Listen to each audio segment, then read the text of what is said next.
Bonjour, dans cette vidéo, nous allons faire la nomenclature pour les pièces.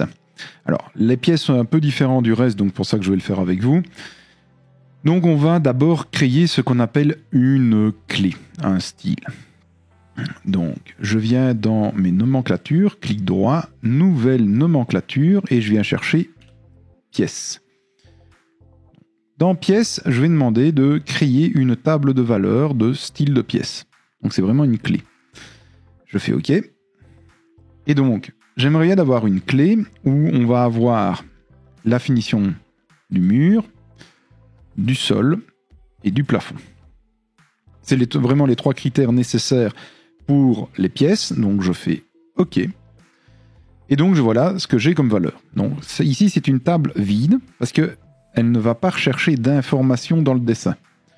Par contre, quand je viens ici, je peux insérer des lignes et donner donc une information dans cette table. Cette table sera reprise après dans la nomenclature de pièces et comme ça se remplira tout seul.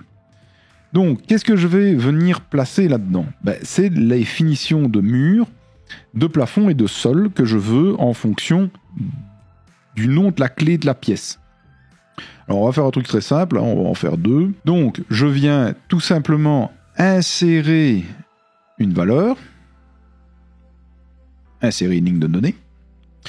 Le nom de la clé, ça sera le ré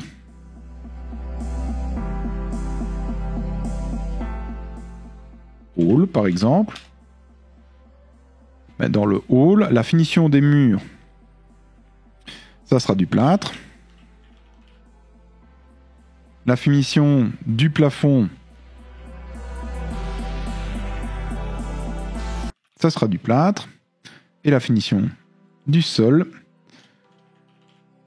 ça sera un carrelage. Et maintenant, je vais insérer une nouvelle ligne de données. Et là, ça sera le ré autre. Je vais appeler ça autre.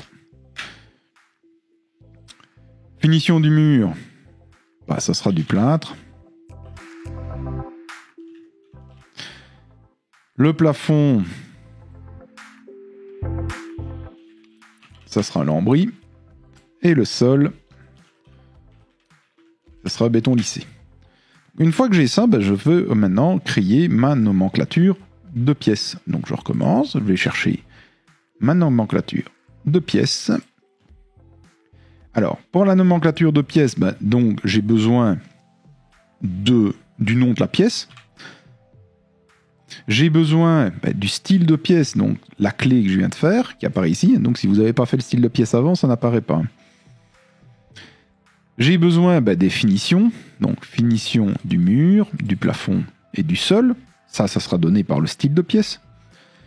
La surface et le volume. Je fais OK. Donc, je sais que mon hall d'entrée, il va avoir un style ré hall. Et vous voyez, ça se remplit automatiquement.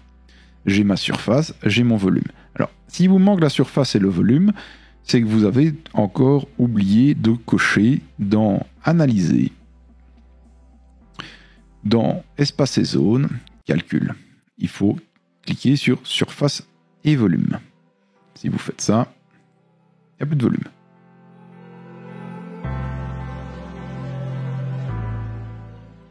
Et donc ici, pour remplir ça, c'est assez facile. Voilà, ré autre.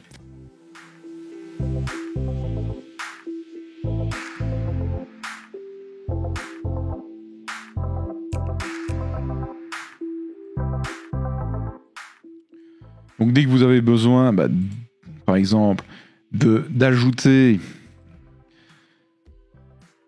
une nouvelle finition, vous allez dans votre style de pièce et vous rajoutez. Alors les deux pièces qui sont là, ce ne sont pas des pièces qui manquent. Je vous ai dit tantôt quand on a fait les pièces, il a trouvé que les TD c'était des pièces. Donc ça, il faut supprimer. Donc je vais retourner dans les éditions de nomenclature et je supprime ces deux pièces-là. Alors, petite info sur les pièces. Donc, le style de pièce, ça, il ne faut pas imprimer, je ne veux pas le voir. Ça, par contre, il faut l'imprimer. Les pièces, j'en ai besoin.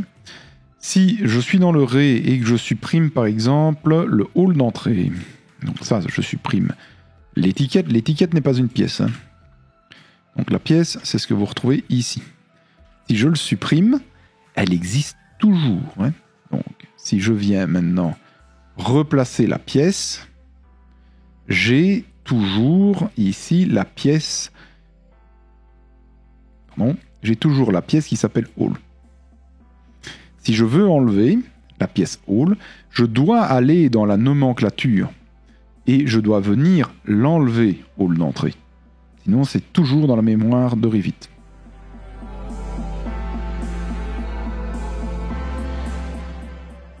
Donc voilà pour les nomenclatures de pièces. Donc là maintenant, vous avez fini les nomenclatures de pièces. Il vous reste maintenant en relevé de matériaux de faire les murs, sol et toiture.